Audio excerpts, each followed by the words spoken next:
$250 million Lamborghini রাখা আছে, আর এখন সেটার দিকে এগিয়ে আসছে একটা বড় ট্রেন। কিন্তু ধাক্কা মারার আগে আমি এই ল্যাম্বরগিনিটা ব্লেককে দিতে চাই। Thank you. এবং ট্রেনটাকে পাঠানোর পাশাপাশি আমি 8 জন সোলজারকে রেখেছি যারা 10,000টা বুলেট ছুড়বে তোমার ল্যাম্বরগিনির দিকে। এটা তো খুবই ভয়ঙ্কর হতে চলেছে। হ্যাঁ, এটা মজাদার হবে। আর তোমার হাতে 24 ঘন্টা সময় আছে। এই বুলেটের হাত থেকে ল্যাম্বরগিনিকে বাঁচাতে তুমি যা খুশি করতে পারো।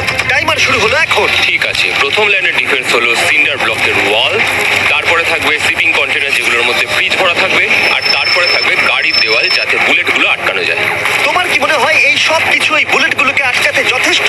হ্যাঁ, যথেষ্ট হবে। ঠিক আছে, কিন্তু এখন এসব কিছুই হয়নি। তোমার শুরু করা উচিত। তাই ব্লেক সঙ্গে সঙ্গে 3টে স্টোরেতে গেল, আর আমি ওকে আমার ক্রেডিট কার্ডটা দিয়েছিলাম, আর ও প্রায় $78,000 জিনিসপত্র কিনলো। আর আমি তোমাদের একেবারেই বোর করতে চাই না বলে এই অংশটা কেটে দিচ্ছি। ও এখন যা পেয়েছে সেগুলো দিয়ে ওর কাজটা শুরু করলো। ও মাই গড, আমি বিশ্বাস করতে পারছি না, এত কিছু কিনেছি কিন্তু তারপরে এখন অনেক কিছু আসে। এখানে ওয়াটার ট্রাক আছে, কিছু জাঙ্কারস এনেছে, আর এখানে একটা কনেক্স ক্রেট রয়েছে। ও তো অনেক জিনিস নিয়ে এসেছে। এটা একটা পাগলামি। ওই মেশিন গান ধরে থাকা লোকগুলোকে নিয়ে ভয় পেও না, ধরে না ওরা ওখানে নেই। হ্যাঁ, সত্যি কথা বলতে আমি নিজেও জানি না ওরা ওখানে কি করছে। 5 ঘন্টা কেটে গেছে আর ও একদম সামনে স্টোরেজ কন্টেনারটা রাখছে 10,000 বুলেটের এগেনস্টে। এই তো খুব ভালো, খুব ভালো। আরেকটু। তোমার কি মনে হয় শিপিং কন্টেনারগুলো বুলেটগুলোকে আটকে দেবে? একদমই নয়। তাহলে ও বিপদের মধ্যে আছে। হ্যাঁ, খুবই খারাপ হতে চলেছে। 6 ঘন্টা কেটে গেছে। তোমার কাজ এখন কেমন চলছে? খুব ভালো চলছে।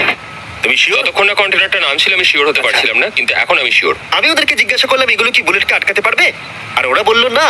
আর ওর আমার কথা শোনার পরে মাথা খারাপ হয়ে গেল। ও সারা রাত জেগে কাজ করলো। এদিকে এসো মিস্টার রেলরোড টাইজ। খুব ভালো, খুব ভালো। এই তো কাজ খুব ভালো এগোচ্ছে। এমনকি সকাল হয়ে গেলেও ও ওর ডিফেন্সকে আপডেট করে যাচ্ছিল। ভাই, ও স্টোরেজ কন্টেনারের মধ্যে একটা ভ্যান আর বড় টিউব ঢুকিয়ে দিল। আর আমি এসে এই সবকিছু দেখার পরে খুবই ইমপ্রেসড হয়েছিলাম। আমাকে বলো তুমি কি কি করেছো? আমি সামনে অনেক কংক্রিট রেখেছি, আর সব থেকে লম্বা ওয়ালটা মাঝখানে করেছি যাতে মেশিন গানের গুলিগুলো আটকানো যায়, কারণ ওগুলো খুব ভয়ঙ্কর। স্টোরেজ কন্টেনারে গাড়ি আর অনেকগুলো জলের ড্রাম রেখে দিয়েছি। আর তোমরা যদি এই দিকে আসো, তোমরা দেখতে পাবে ও ল্যাম্বরগিনিটা এখানে রাখা আছে সবকিছুর মাঝখানে। একদম ঠিক, খুব সুন্দরভাবে। তোমার কি মনে হয় এই সব কিছু বুলেটগুলোকে আটকাতে পারবে? হ্যাঁ, পারবে। আমার মনে হয় তোমার জেতার সুযোগ মাত্র 50%। আমি যতটা সম্ভব চেষ্টা করেছি। তো আর ওরা 10,000 রাউন্ড গুলি ছোড়ার আগে আমার সাথে ল্যাম্বোর কাছে চলো। তুমি শুধু এই ল্যাম্বোটার জন্যই কম্পিট করছো না, তার সাথে $1,00,000 আছে। কি? হ্যাঁ, সত্যি। এটা তো জানাই ছিল না। এটা ইন্স্যুরেন্সের জন্য যথেষ্ট হবে। 24 ঘন্টা কেটে গেছে। 8 জন সোলজার, 10,000 বুলেট ভার্সেস ব্লেক এখনো পর্যন্ত যা তৈরি করেছে। তুমি কি তৈরি? তাড়াতাড়ি করো, আমি আর অপেক্ষা করতে পারছি না। আমরা তৈরি জিমি, তুমি বললেই ফায়ার করবো। স্যার, আপনি ফায়ার করতে পারেন। ফায়ার করো! ও মাই গড! দেখে যেন মনে হচ্ছে বুলেটের বৃষ্টি হচ্ছে। ওরে বাপরে, এটা কি হচ্ছে?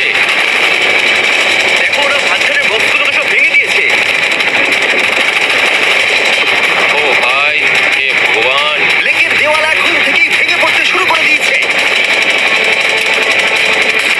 আর ব্লেককে আমরা যেটা বলিনি তা হলো, এটা হলো 4টে ধাপের মধ্যে প্রথম ধাপ, যেগুলো আমরা এই ল্যাম্বরগিনিটাকে ধ্বংস করবার জন্য ভেবে রেখে দিয়েছি। অথবা আমি বলতে পারি এগুলো এখনো এর পরেও বাকি আছে। ওরা এখন বের করলো এলএমজি।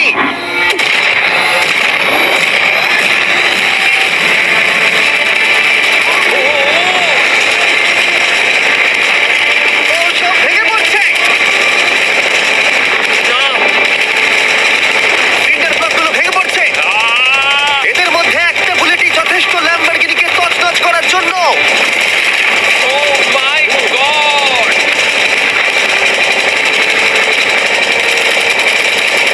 আর কিছু বুলেট বাকি। হয়ে গেছে। চলো তাড়াতাড়ি, যেন সব ঠিক থাকে, যেন সব ঠিক থাকে। ল্যাম্বোর কি অবস্থা? একদম